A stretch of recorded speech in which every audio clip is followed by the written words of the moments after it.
Hold on to your seats. The first lady of video games is here.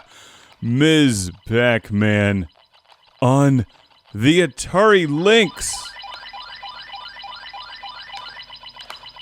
The most important woman in gaming is not Lara Croft or Cortana or Nathan Drake. We all know he's a girl.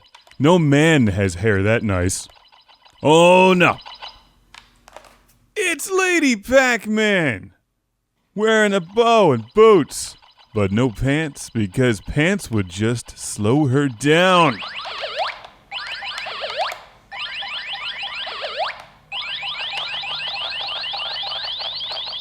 The Atari Lynx returns to Classic Game Room. Look at this beautifully refurbished Lynx, tuned up thanks to my good friend David and his brother Michael from Chicago at retrogame.cyberfreak.com. Freak is spelled incorrectly, by the way.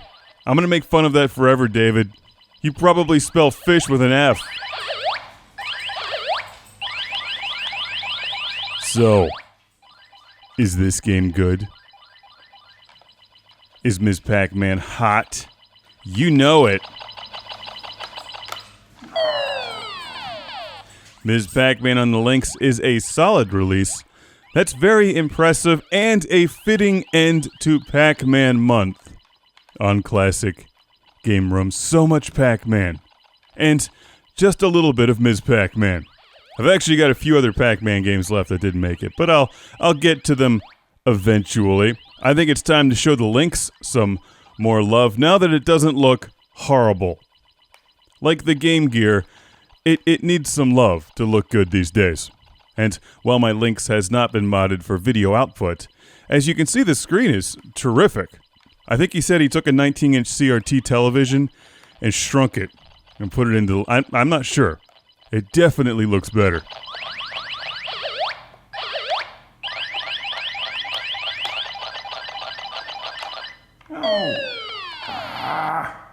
I blame that one on the D-pad. Ms. Pac-Man looks great on the Lynx when you have a fully functional Lynx. It looks like the arcade Ms. Pac-Man, it plays like the arcade Ms. Pac-Man, and it sounds good, but the D-pad is a bit cumbersome. You've really got to push down on it to move Ms. Pac-Man. Takes some getting used to. Not quite as responsive as a good joystick, but it does the job when you're traveling with your Atari Lynx. If the Game Gear is just too small for you, bring the Lynx.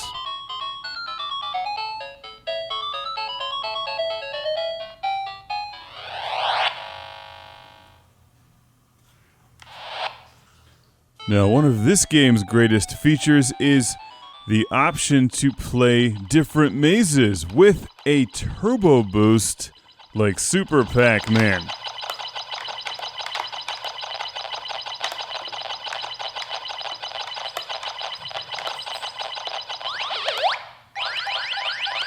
These mazes look somewhat familiar, but I'm not sure why. It's possible I just damaged all of my brain cells. In fact, it's not possible. It's more like a fact, but these bonus mazes are wonderful and add additional challenge and replay value to an already amazing game.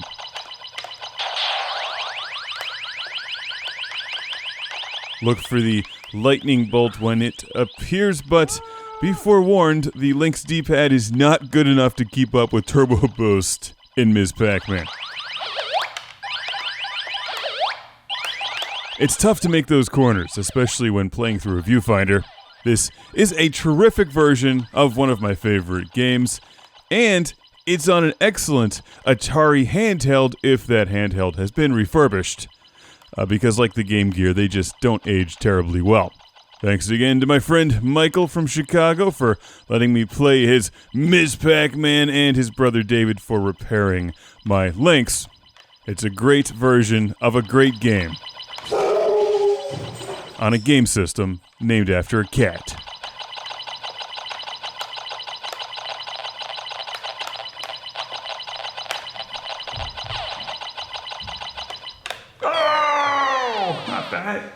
Once again, I blame that on the D-pad.